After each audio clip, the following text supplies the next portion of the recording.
Hola, hola a todos, espero se encuentren bastante bien. Vamos a iniciar entonces con la segunda parte de la clase, ¿ok? Que corresponde entonces a revisar un poco, como les dije en el video anterior, a revisar un poco esas propiedades de ese número y cómo este número puede ser utilizado en el campo de la psicometría y cómo el uso que se le da precisamente a este número eh, está íntimamente relacionado con los tipos o los estadísticos que pueden ser utilizados en él según las características del mismo. ¿Okay? En el video anterior estuvimos revisando la definición de medición y precisamente veíamos que la de medición estaba definida por la asignación de valores numéricos a objetos o eventos de acuerdo a ciertas reglas. Hablamos un poco sobre la definición de lo que es un valor numérico y cómo ésta se diferencia de un número. Hablamos un poco sobre los objetos o eventos, que en el caso de psicometría no medimos objetos, sino por el contrario medimos constructos que son completamente abstractos. ¿Okay? Y hablamos un poco sobre las características de estas reglas y cómo estas reglas juegan un papel fundamental entonces en el proceso de medición.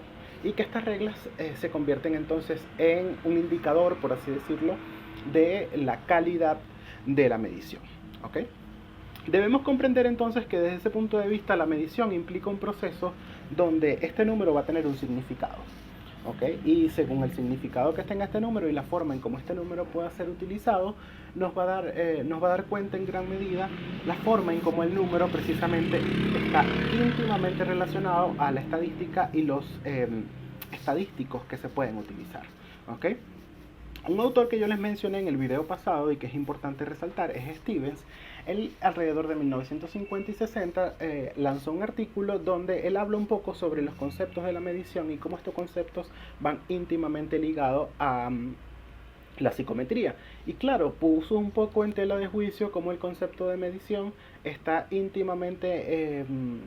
puso un poco en tela de juicio cómo este concepto de medición, okay, se da en el campo de lo psicológico, porque nos vamos a dar cuenta, y se los mencioné en el video anterior, que la medición en psicología es muy diferente a la medición en física, puesto que no tenemos unidades de medidas estandarizadas o universales como lo hay en otros campos de la medición. ¿Okay? Desde ese punto de vista, este autor plantea, ¿no?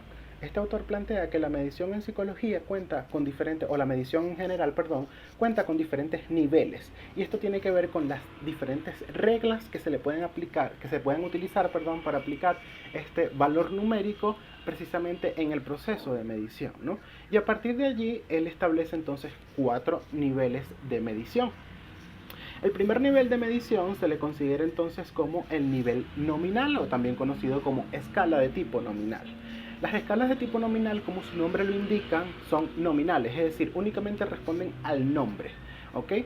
En este caso la propiedad del número es una propiedad que no tiene un valor cuantitativo y es por eso que no se le llama número, sino que se le llama valor numérico o en su defecto numeral.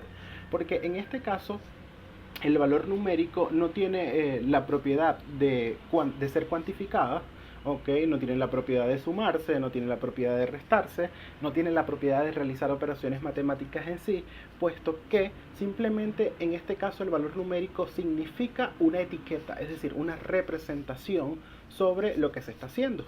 Yo en la clase anterior, en el video anterior, les puse un ejemplo acerca de que a 4 personas, Steven, Juan y Pedro, Steven, Juan, Pedro y María, ¿okay? Se les puede asignar un valor numérico según su género, por ejemplo. ¿Okay? Entonces a Juan, Pedro y Steven se le asigna 0 para el género masculino y a María se le asigna 1 para el género femenino. ¿Okay? Eso es un tipo de escala nominal, puesto que responde entonces a la asignación de valores numéricos, pero como lo dije anteriormente, este valor numérico no tiene un significado cuantitativo, porque este valor numérico no puede ser sumado, no puede ser restado, ya que la propiedad del número en sí, la forma en como el número está siendo utilizado, no tiene entonces no tiene entonces una utilidad cuantitativa desde ese punto de vista. ¿Okay? Al ser simplemente etiquetas, este tipo de escalas simplemente lo que nos permite es categorizar. Es decir, nos permite establecer categorías entre los diferentes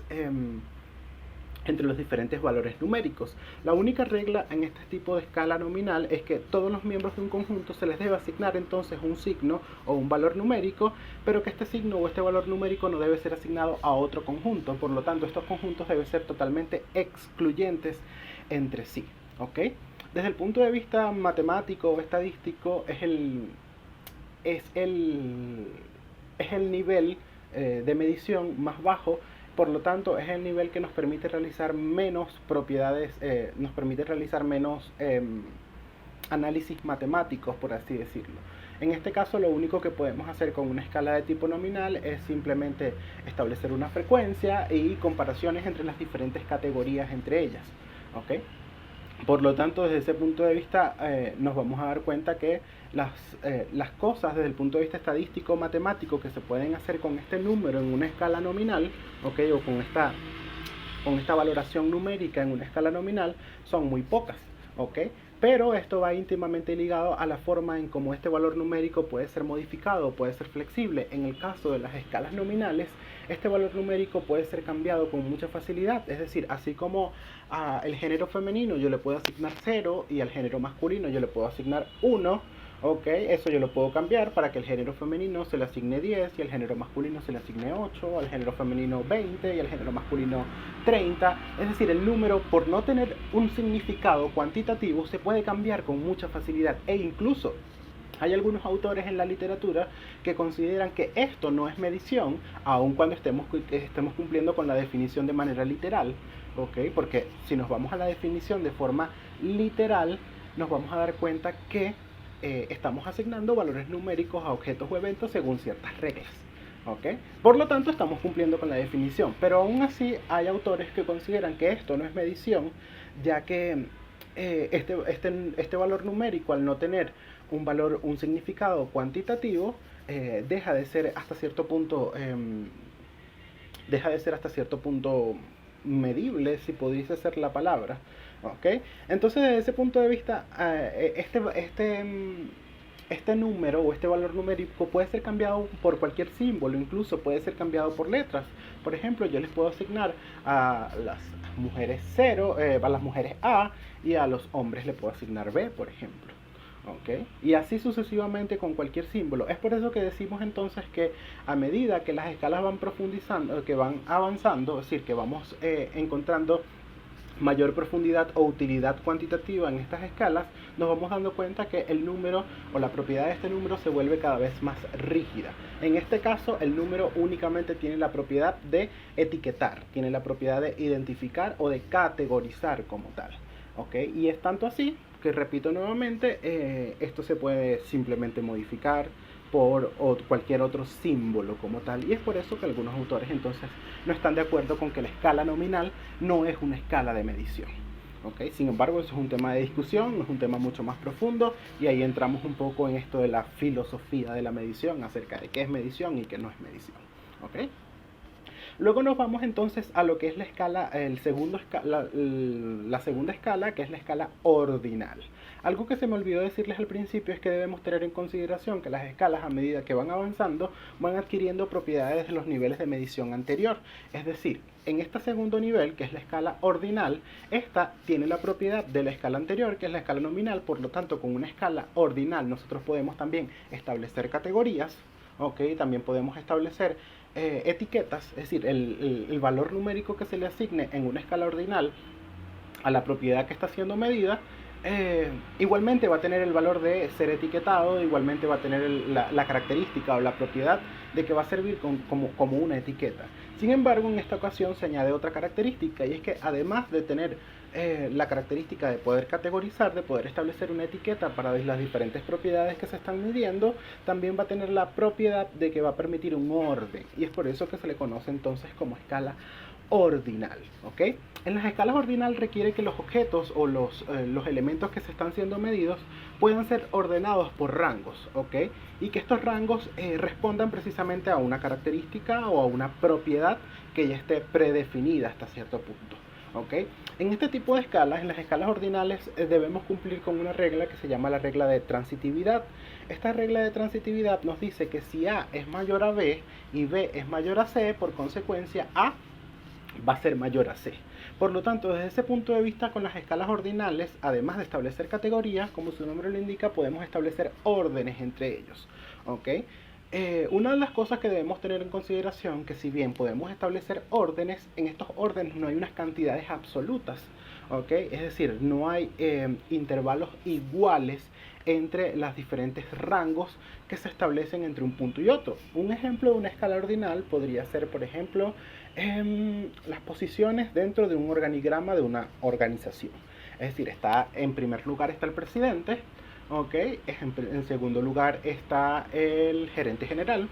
En tercer lugar están los gerentes específicos, como por ejemplo gerente de operación, gerente de recursos humanos, gerente de seguridad industrial. Y luego vienen los subgerentes, por ejemplo. ¿Ok? Entonces, desde ese punto de vista estamos viendo que estamos primero categorizando, porque estamos separando a las personas según categorías, en este caso según el rango de un organigrama. ¿Ok? Estamos estableciendo entonces estas categorías, y al mismo tiempo estas categorías tienen un orden. ¿Por qué tienen un orden? Porque claro, desde ese punto de vista podemos comprender que el presidente tiene mayor responsabilidad y asume mayores características, por así decirlo, a diferencia de como las tiene, por ejemplo, un subgerente, o como las tiene, por ejemplo, el gerente general. Entonces, desde ese punto de vista, este orden nos permite establecer estos diferentes rangos, pero estos rangos no son iguales entre sí, es decir, no son equivalentes. Por lo tanto, estos intervalos no significa, estos intervalos entre un rango y otro, entre presidente y subgerente, o entre presidente y vicepresidente, no significan que sean completamente iguales, porque como no hay un número absoluto, ¿okay? Sino que por el contrario estos rangos son arbitrarios, son establecidos, son predefinidos, ¿okay? Este número, o esta valoración numérica no tiene entonces no tiene tantas especificidades como los va a tener los próximos niveles de medición de los cuales estaremos hablando. ¿Okay? Luego nos vamos al tercer nivel de medición, que es el nivel de medición de intervalo. ¿Okay? En la medición de intervalo, como lo vengo diciendo hace un rato, seguimos adquiriendo las características de los niveles anteriores. Es decir, en un nivel de medición de intervalo tenemos entonces la característica o la propiedad del número de poder entonces de poder categorizar, como lo hace la escala nominal, de poder establecer un orden, como lo hace la escala ordinal. Pero en este caso, a diferencia de que, como lo mencionaba en la escala anterior, ¿okay? Sí tenemos entonces intervalos iguales entre los números que se están utilizando. ¿Okay? A diferencia de la escala nominal, como lo dije en un principio, el número, ¿okay? El valor numérico puede ser modificado con mucha facilidad, pero a medida que vamos cambiando, y eso es algo que se me olvidó mencionarles en la escala ordinal, ¿okay? El número empieza a perder esa flexibilidad. Por lo menos en la escala ordinal, que no lo mencioné, el número puede ser modificado siempre y cuando mantenga ahora la regla del orden. Esa es en la escala ordinal, siempre y cuando mantenga esa regla del orden. ¿Okay? Pero en el caso de la escala de intervalo, el número ya pierde en gran medida esa flexibilidad, porque no puede ser modificado con tanta facilidad, sino que para poder ser modificado necesita cumplir con este criterio de equidistancia. ¿Okay? Es decir, necesita cumplir con este criterio de igualdad entre cada uno de los intervalos. Por eso es que también se le conoce como escala de intervalo igual, o de intervalos iguales. Porque desde ese punto de vista el valor numérico ya empieza a adquirir una característica un poco más cuantitativa. Ya en este punto la propiedad del número empieza a permitirnos, desde el punto de vista matemático, realizar operaciones como las sumas y como las restas, ¿okay? Entre los diferentes intervalos. ¿Okay? Y estos diferentes intervalos, al ser sumados, al ser restados, nos van a dar una operación matemática lógica que tiene sentido precisamente para estos niveles para este nivel de medición, que no lo tiene con los anteriores. ¿Okay? Por lo tanto, desde ese punto de vista estamos viendo cómo el número ya no puede ser cambiado tan fácilmente, sino que por el contrario, la propiedad de ese número empieza entonces a tener consideraciones mucho más empieza a tener consideraciones un poco más cuantitativas, significados un poco más cuantitativos desde ese punto de vista. ¿Okay? Luego nos vamos entonces con el último nivel de medición, que es el nivel ideal de los científicos, porque sería lo ideal, lo utópico en el mundo científico, es que todas las escalas fueran de este nivel, y es el nivel de razón, también conocido como nivel de proporción. ¿ok? A nivel estadístico es el nivel más alto, ¿ok? A nivel matemático, a nivel de la propiedad del número es el nivel más alto porque es el nivel que nos permite realizar mayor cantidad de operaciones matemáticas, ¿ok? En los niveles de intervalo adquirimos entonces la propiedad de sumas y de restas, es decir, podemos sumar y restar intervalos, ¿ok? Pero como no hay un cero absoluto, no podemos entonces multiplicar o dividir porque no hay proporcionalidad. ¿Okay? A diferencia de la escala de razón, que la escala de razón, que es la escala más profunda, más alta y que tiene todas las propiedades de las escalas anteriores, por así decirlo, ¿okay? En las escalas de razón nos vamos a dar cuenta que existe un cero absoluto. Por lo tanto, al existir un cero absoluto, al existir un punto de referencia, ¿okay? Al existir un cero absoluto, entonces el número empieza a adquirir la propiedad donde podemos utilizar operaciones matemáticas como por ejemplo la división y la multiplicación. Porque eso es otra cosa que no les mencioné, pero en las escalas de intervalo el cero es completamente arbitrario. Es decir, en algún punto del mundo científico, ese cero, llegamos a un acuerdo entre los diferentes científicos, ¿ok? Entre las diferentes personas que se dedicaron a estudiar eso, llegaron a un acuerdo para establecer cuál era el cero de esa escala de medición, ¿ok? Por ejemplo, el mejor ejemplo que aparece de forma muy repetitiva en la literatura, ¿ok? Con respecto a una escala de intervalo es la temperatura. Nos vamos a dar cuenta que la temperatura tiene intervalos iguales entre sus diferentes números, ¿ok?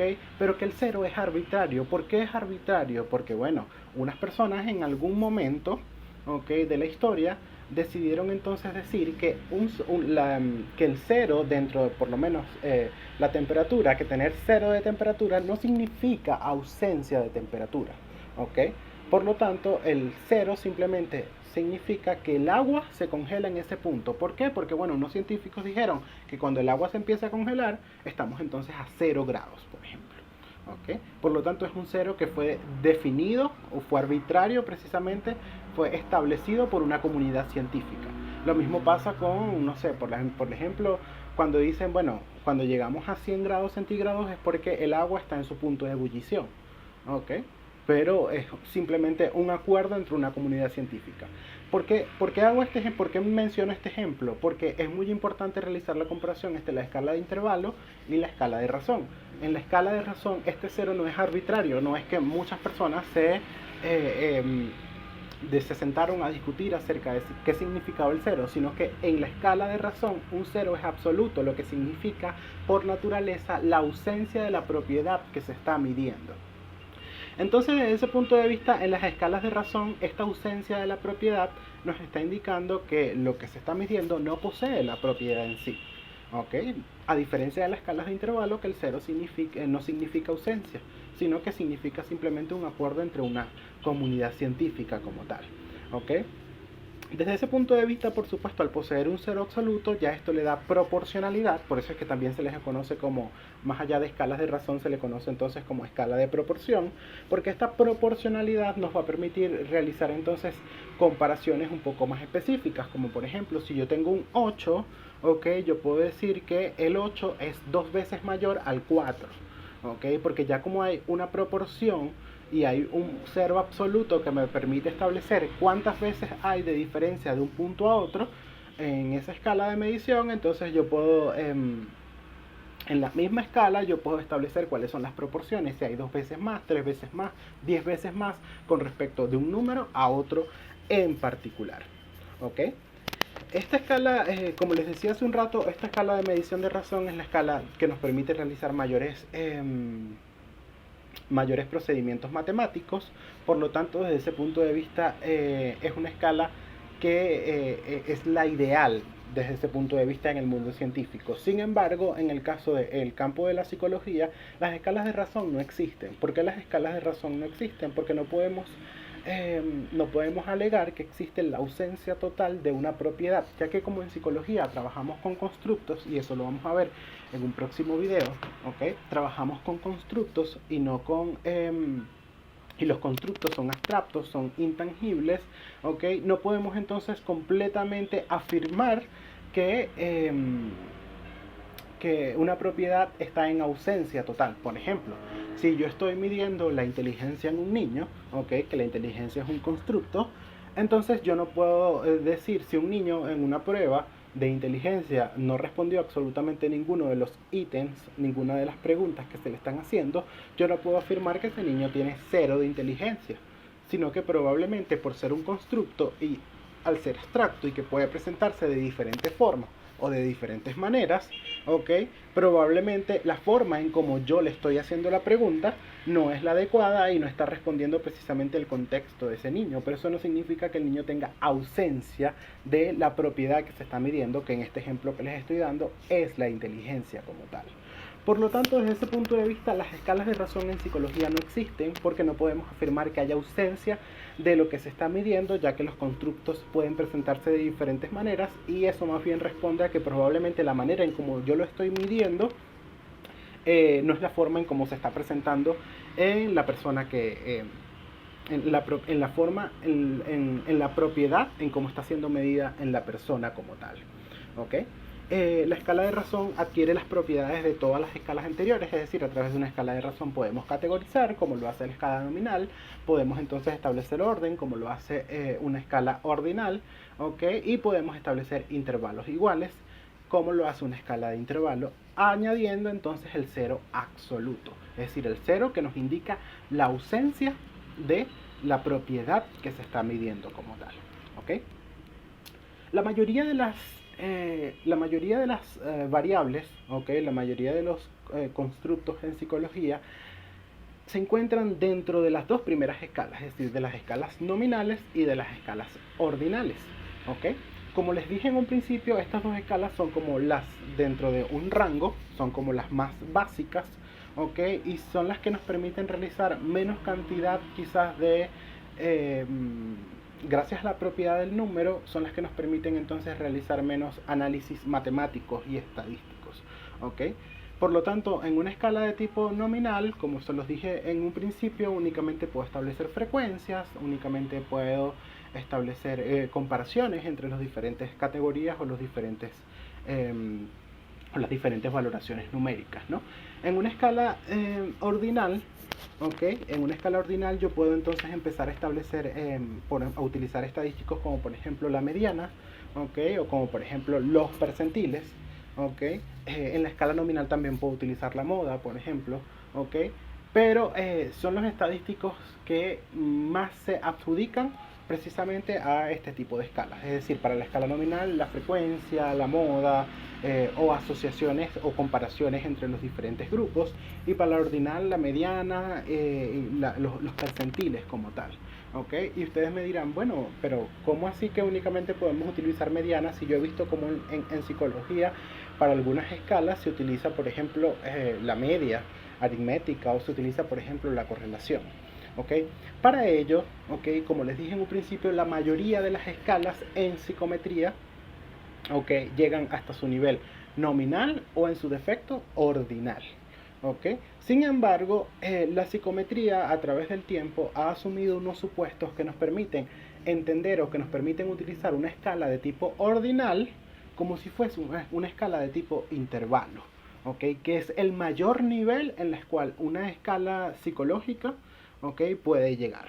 ¿Y cuáles son estos supuestos? Es decir, como su nombre lo indica, son supuestos, por lo tanto los damos por sentados y simplemente se utilizan de esa manera con la finalidad de que una escala de tipo ordinal sea utilizada como una escala de tipo intervalar.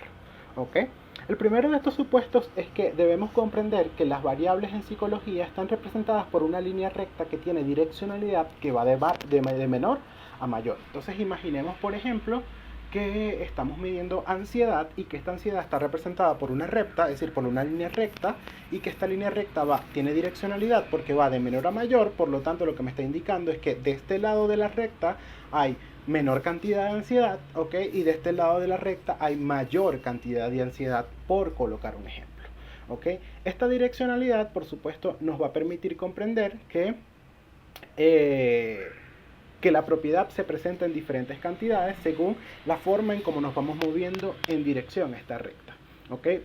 El segundo supuesto nos dice que todas las personas, ¿okay? poseen esta variable en alguna cantidad en específica. Por lo tanto, esto nos indica que las personas, al poseer esta variable, o esta propiedad en alguna cantidad en específica, nos está indicando que estas personas están ubicadas en esta recta en algún punto en particular. Es decir, que si una persona tiene poca ansiedad, probablemente esté ubicado de este lado de la recta. Y si una persona tiene mucha ansiedad, probablemente esté ubicado de este lado de la recta. Y si una persona no tiene ni mucha ni poca, probablemente esté en el medio de la recta. Por lo tanto, en la medida que las personas tienen la propiedad que se está midiendo, se van ubicando en el continuo de esta recta que tiene direccionalidad y que va de menor a mayor como tal. El último supuesto nos dice que si nosotros lográramos, hipotéticamente por supuesto, que si nosotros lográramos medir la propiedad en toda la población, es decir, en todo el mundo, en todo el universo de personas, esta distribución nos arrojaría como resultado una distribución normal. ¿Qué significa esto de una distribución normal? Simplemente nos indicaría que en algún punto de todas estas personas que se están midiendo, algunas personas van a poseer en menor cantidad la variable o la propiedad que se está midiendo, otras personas van a poseer en mayor cantidad la propiedad que se está midiendo, otras personas van a estar en el medio, otras personas van a estar en un promedio hacia menos cantidad, otras personas van a estar en un promedio hacia más cantidad. Es decir, que desde ese punto de vista las personas se van a ubicar en esa recta, y que eso nos va a dar como forma una distribución normal. ¿Y qué es esto de una distribución normal? Que en la medida que nosotros vamos graficando esas personas, esto va adquiriendo entonces lo que conocemos en estadística, la forma como la campana de Gauss. ¿Y qué es lo que nos dice la campana de Gauss? Nos dice que la mayoría de las personas se encuentran ubicadas en el centro de esa recta, y que las personas con menor y mayor cantidad de la propiedad que se está midiendo se encuentran entonces en los extremos. Por lo tanto, vuelvo a colocar el ejemplo de la ansiedad. Imaginemos que hay una recta y que de este lado hay menor cantidad de ansiedad, y que de este lado hay mayor cantidad de ansiedad. En los extremos, en los donde hay menor y mayor cantidad, vamos a encontrar poca cantidad de personas, y es por eso que la campana de Gauss en los extremos cae, pero que la mayoría de las personas nos vamos a encontrar en el centro de la campana de Gauss. Nos vamos a encontrar en la mitad de la campana de Gauss, porque bueno, la mayoría de las personas no tienen ni mucha ansiedad, ni tampoco tienen muy poquita ansiedad, sino que están en un nivel medio. ¿Cómo fue que los científicos, los estudiosos, los teóricos de esto llegaron a esta conclusión? Porque ellos se dieron cuenta que a medida que iban midiendo las personas, la variable o la propiedad que se estaba midiendo se comportaba más o menos igual a una variable en el campo de la física, por lo menos. Entonces, al tener en consideración que estas variables, al tener en consideración estos supuestos, podemos entonces tratar una variable que tiene una escala de nivel ordinal, la podemos tratar como si fuera una escala de nivel intervalo. Por supuesto, esto no sucede con todas las variables, y eso tenemos que tenerlo en cuenta nosotros como estudiosos, o sea, como las personas que nos estamos encargando de leer, de empaparnos del tema, cuáles son las variables que probablemente puedan cumplir con estos supuestos y cuáles variables probablemente no puedan cumplir con estos supuestos, y desde ese punto de vista tener en consideración cuáles son los diferentes estadísticos que podemos utilizar dentro de los diferentes niveles de medición.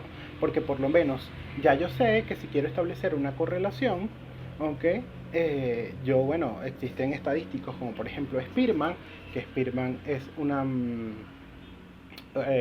que lo podemos utilizar cuando hay variables de tipo nominal u ordinal involucradas, porque no cumplen con el criterio de normalidad, con este supuesto de la normalidad, pero si yo quiero utilizar Pearson, debo tener en consideración entonces que debe haber una recta continua, una línea continua, y que esta línea continua cumple con este supuesto de la normalidad como tal.